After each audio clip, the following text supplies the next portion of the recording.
welcome back. In the last video in the end, I said New York was represented as the eye. I meant to say the apple, but they are synonymous with each other as being connected in this figurative speech here, where it says the apple of the eye. Okay, so moving on. Now let's look at what the apple of the eye means, and it's a very old saying, and it's even in the Bible. It means exactly what we're talking about.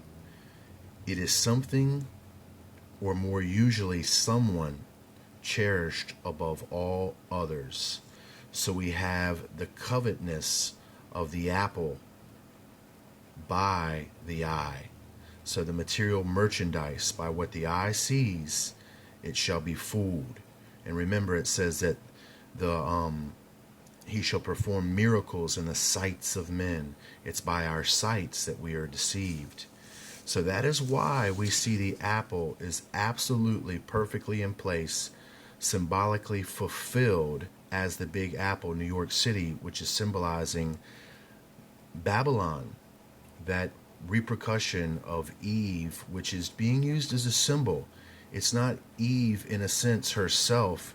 It's Eve being used as a symbol for the daughters of men, which were corrupted, as you know already, by Genesis 6, when the sons of God came down. Well, these sons of God you were calling fallen angels, but they're not angels, my friends. There are many other beings that have rebelled in heaven that are beyond the class or race of angels. Now, you know there are other types of sons of God, because you know of Melchizedek in the time of Abraham. It says, without mother or father, without beginning or ending of days. And it says that Christ was a priest after the order of Melchizedek. I'm here to tell you now that Melchizedek is a type of son of God, which means there is a lot of types of Melchizedek. Melchizedek is an order of race, of created spiritual intelligence. They're known as emergency sons. So as we talk about this, I need you to understand something, that there has been many sons of God that have been referenced to you in the Bible, and about where God is having that meeting with his sons, plural, in Job. And it has where Lucifer or Satan comes up to him and he wants to tempt Job. But as he does, he's interrupting a meeting with God and his sons. Well, that's a reference to the many sons of God, as Lucifer was a type of son of God, which has been equivalated as a cherub that covereth. But remember, it says that he walks up and down amongst the stones of fire, which I reveal to you is the individual planetary systems, the suns at the center with their planets and moons that revolve around them. Lucifer was in charge of a huge planetary system before the rebellion, of which our planet was a part of. This is how we get mixed in to his scheme.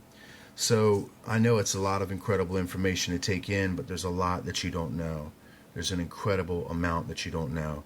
Now let's look at how this apple of the eye is going to fractal for us in a very famous piece of literature from Shakespeare, and it is A Midsummer Nights Dream. Now this is from the 1600s, and now watch this. I'm going to take this small phrase and I'm going to fractivate it and encompass everything that happened that I've already told you, from the Garden of Eden to the temptation of the knowledge of good and evil to the eventuation of the Big Apple. You're going to be amazed. You're going to be absolutely amazed. Flower of this purple dye, hit with Cupid's archery, sink in apple of his eye.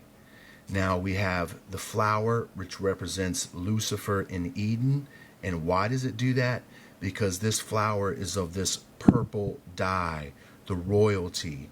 Let me remind you of Ezekiel 28, verse 13. Thou hast been in Eden, the garden of God, the symbol for the garden of flower. Here comes the fallen angels after influence with Cupid's archery, the fallen angel influence, which results in the material covetousness, sink in apple of his eye. Material merchandise, the apple that they offered.